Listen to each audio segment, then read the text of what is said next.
चला तर मंडळी, आज आपण महाराष्ट्राची फेमस खारं वांग करणार आहे। त्यासाठी शेंगदाणे, हिरवी मिरची, खोबरं, लसूण, अद्रक, मीठ आणि जिरं घेऊन याला सगळ्याला बारीक वाटून घ्यायचं। ही खूप टेस्टी रेसिपी आहे।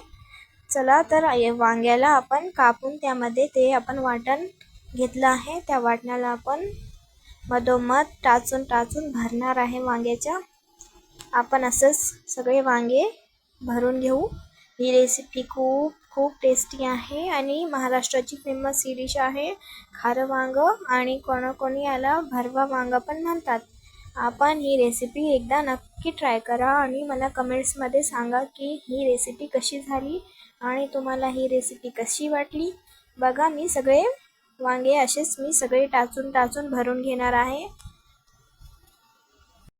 आता आपण एक कढाई घेऊ, त्यात आपण 2 ते 3 चमचे तेल घेऊ। मग त्यामध्ये आपण जिरे टाकून हे वांगे चांगले फ्राय करून घेऊ। वांगे एकदम लाल फ्राय करून घ्यायचे आपल्याला। आपण हलवत राहायचं, नाहीतर मसाला खाली जळून जातो। बघा, मी सगळे वांगे टाकून घेतले। आता मी यावर झाकण ठेवून याला 10 ते 5 मिनिट याला आपण चांगले फ्राय करून घेऊ। आणि ते मसाला आपला थोडा उरला होता ते पण टाकून घेऊ आणि चांगलं मिक्स करून घेऊ। मग 1 चम्मच हळद टाकून घेऊ आणि 1 चम्मच धने पावडर टाकू आणि याला चांगल्यापैकी मिक्स करून घेऊ।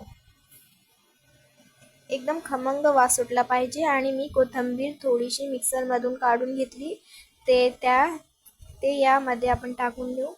बघा, आपली भाजी एकदम सुगंधित झाली। आता यामध्ये कोथिंबीर थोडीशी वरून कापून टाकायची। ही भाजी सुकीच असते म्हणून यात पाणी जास्त नाही टाकायचं। मला कमेंट्स करून नक्की सांगा तुम्हाला ही रेसिपी कशी वाटली। Like, share, subscribe.